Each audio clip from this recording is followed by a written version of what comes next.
अंग्रेजी सीखने का महत्व दिनों दिन बढ़ता जा रहा है। जहाँ तक बात है हिंदी भाषी क्षेत्रों में, जहाँ प्रायः हिंदी ही बोली जाती है, उन छात्रों के लिए अंग्रेजी सीखना बहुत ही महत्वपूर्ण हो गया है। तो हिंदी से अंग्रेजी में कैसे अनुवाद करें, इस पर हमारी चर्चा होगी, जिसमें हम सब्जेक्ट के रूप कितने होते हैं, सब्जेक्ट जिसे कर्ता कहते हैं हिंदी में, उसके कितने रूप में वो मिलते हैं, उस पर हमारी विशेष चर्चा होगी। तो यहाँ पे हम पहले समझेंगे कि हिंदी और अंग्रेजी वाक्यों में क्या अंतर है। हिंदी वाक्य जैसे हमने ले लिया, शिक्षक ने भौतिकी पढ़ाई। अभी यहाँ देखो, शिक्षक जो है ये क्या है, ये सब्जेक्ट है, ये कर्ता है। पढ़ाई क्या है, वर्ब है, एक क्रिया है। और भौतिकी क्या है, एक सब्जेक्ट है जो ऑब्जेक्ट के रूप में आया है।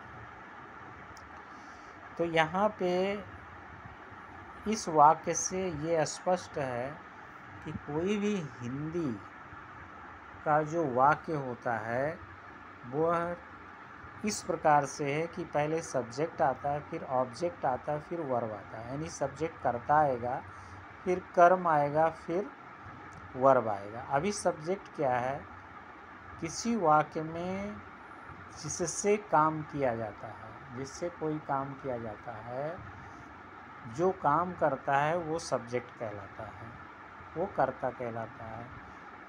क्रिया क्या है, जो कर्ता के द्वारा की जाती है वही क्रिया है, वही वर्ब है। और क्रिया का प्रभाव जिस पर पड़ता है वो ऑब्जेक्ट है, वही कर्म है। तो सब्जेक्ट, ऑब्जेक्ट प्लस वर्ब। तो इस तरह से हिंदी के वाक्य बनते हैं। लेकिन अंग्रेजी के वाक्य, जैसे हमने इसका ट्रांसलेशन किया, शिक्षक की अंग्रेजी द टीचर लिखते हैं, टीचर लिखते हैं। टॉट, ये जो है पढ़ाई, पढ़ाई का मतलब टीच, टॉट, टॉट। यहाँ टीच का सेकेंड फॉर्म टॉट है। फिजिक्स सब्जेक्ट है, द टीचर टॉट फिजिक्स। अभी यहाँ देखो, इंग्लिश में क्या हुआ कि सब्जेक्ट आ गया, फिर टॉट आ गया, टॉट का मतलब वर्ब आ गया, फिर फिजिक्स ऑब्जेक्ट आ गया। तो इंग्लिश में क्या होता है कि पहले सब्जेक्ट आएगा, फिर वर्ब आएगा, फिर ऑब्जेक्ट आएगा। तो इस तरह से ये सब्जेक्ट यानी सेंटेंस का, वाक्य का फॉर्मेशन होता है। इसमें हमने समझा कि हिंदी और इंग्लिश में वाक्य में क्या अंतर है। हिंदी में क्या होता है कि सब्जेक्ट आता है, फिर वर्ब आता है, फिर ऑब्जेक्ट आता है, फिर वर्ब आता है, हिंदी में है। इंग्लिश में क्या, सब्जेक्ट, वर्ब, फिर ऑब्जेक्ट आता है।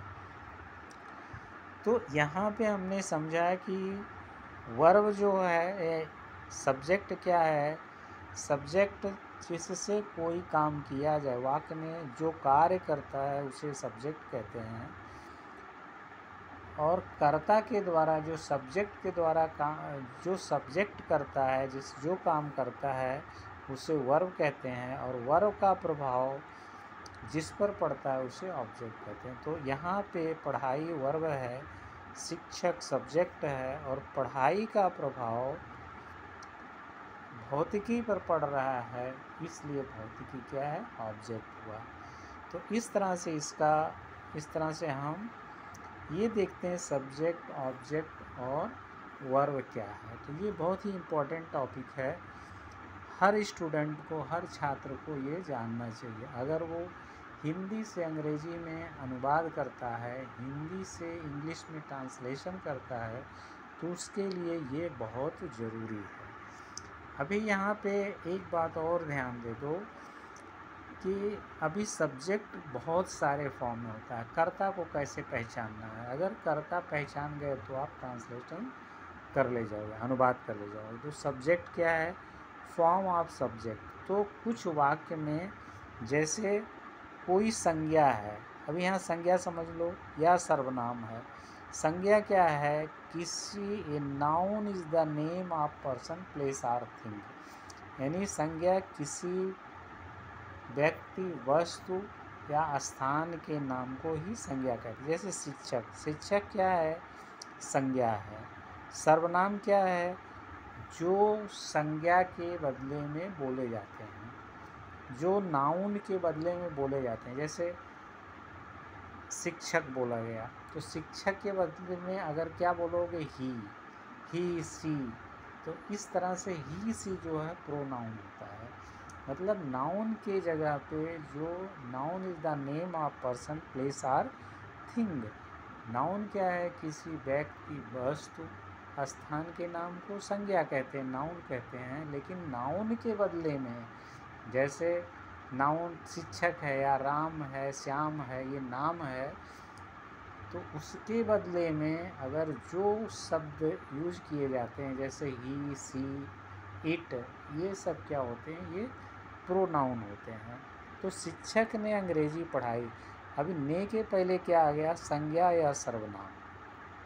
तो ये संज्ञा सर्वनाम क्या होता है, ये सब्जेक्ट होता है। यानी ने के पहले कोई भी वाक्य अगर ने के पहले लिखा गया है तो सब्जेक्ट वही होगा, वही कर्ता होगा। तो जैसे शिक्षक ने अंग्रेजी भौतिकी पढ़ाई, तो यहाँ पे ने के पहले शिक्षक है, ये कर्ता हुआ। छात्रों ने अखबारों को पढ़ा, ने के पहले छात्रों आया है, तो ये जो है सब्जेक्ट होगा। उसने, ने के पहले उस आया है, तो उस जो है, उसने जो है, ये क्या होगा, ये सब्जेक्ट होगा।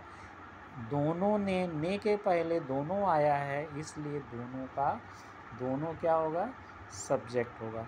तो इस तरह से अंग्रेजी से, हिंदी से अंग्रेजी को ट्रांसलेट करने में कर्ता का एक रूप ऐसा मिलेगा जो ने के पहले आता है।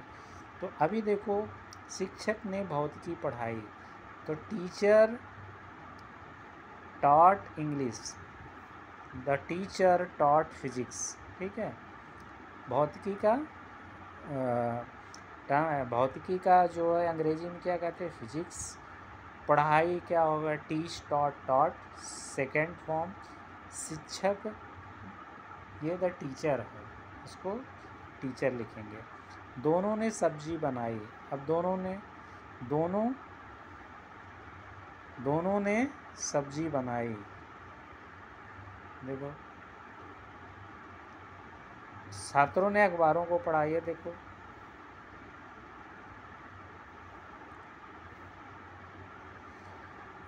छात्रों ने अखबारों को पढ़ा, छात्रों को स्टूडेंट्स, अखबारों न्यूज़पेपर्स पढ़ा, रेड, रीड, रेड, रेड। तो यहाँ द स्टूडेंट रेड न्यूज़पेपर्स, ठीक है। उसने श्याम को कलम दी, ही, उसने का ही सी लिख सकते हैं, ये जो है मेल फीमेल दोनों के लिए आ सकता है। उसने श्याम, ये यहाँ पे हम काट करके इसको श्याम लिख देते हैं। श्याम ए पेन, उसने श्याम को एक कलम दी, उसने श्याम को कलम दी। Gave Shyam a pen. Both cooked food, यहाँ देखो, दोनों ने सब्जी बनाई, बोथ कुक्ड फूड, बनाई कुक्ड हो जाएगा। वेजिटेबल्स, फूड ना करके हम इधर वेजिटेबल्स लिख रहे हैं, वेजिटेबल, बोथ कुक्ड वेजिटेबल। तो आप समझ लो कि ये ट्रांसलेशन हो गया। यहाँ हमने देखो, यहाँ कुछ मिस्टेक था, इसको हमने करेक्ट कर दिया। तो आप समझ लो, the teacher taught physics, student read newspaper, he she gave Shyam a pen, both cooked vegetables. तो हमने फॉर्म ऑफ सब्जेक्ट में कर्ता के एक रूप को हमने समझा कि कोई भी करता, अगर किसी भी हिंदी वाक्य में ने के पहले कोई चीज़ आता है तो वो कर्ता होता है। ठीक है, तो कर्ता इसका एक जो है noun or pronoun plus verb plus other word. तो ये फार्मूला हो गया, पहले नाउन का अनुवाद करेंगे या प्रोनाउन का, फिर वर्ब का, फिर अदर वर्ड का। जैसा कि हमने बताया है कि हिंदी सेंटेंस में सब्जेक्ट ऑब्जेक्ट वर्ब आता है, इंग्लिश में सब्जेक्ट वर्ब ऑब्जेक्ट। यहाँ पे जो है noun pronoun plus verb plus other word. अब यहाँ देखो शिक्षक, शिक्षक क्या है, नाउन है। वर्ब क्या है, पढ़ाई है। अदर वर्ड क्या है, बहुत की है। तो the teacher taught physics, the teacher क्या हो गया, ये जो हो गया नाउन प्रोनाउन हो गया, नाउन हो गया, टॉट क्या हो गया, वर्ब हो गया, फिजिक्स क्या हो गया, ये क्या हो गया, ऑब्जेक्ट हो गया। वर्ब प्लस अदर वर्ड हो गया। ठीक है, ये अदर वर्ड में आ गया। ऑब्जेक्ट ना कह करके यहाँ अदर वर्ड, इसको ऑब्जेक्ट बोलो या अदर वर्ड बोलो। Student red newspapers, students subject हो गया, रेड वर्ब हो गया, न्यूज़पेपर क्या हो गया, अदर वर्ड हो गया। He she gave Shyam a pen, he she subject हो, ये प्रोनाउन हो गया, सब्जेक्ट हो गया, नाउन प्रोनाउन हो गया, गेव वर्ब हो गया, Shyam a pen, Shyam a pen का मतलब ये अदर वर्ड हो गया। बोथ नाउन आर प्रोनाउन हो गया। कुक्ड ये प्रोनाउन है, ये प्रोनाउन है। कुक्ड वर्ब हो गया। वेजिटेबल्स, ये वेजिटेबल्स क्या हो गया, अदर वर्ड हो गया। तो इस तरह से हमने देखा form of subject. Next episode में हम कर्ता के दूसरे रूप को पहचानेंगे और ट्रांसलेट को, अंग्रेजी हिंदी से अंग्रेजी को ट्रांसलेट को आसानी से समझेंगे। धन्यवाद।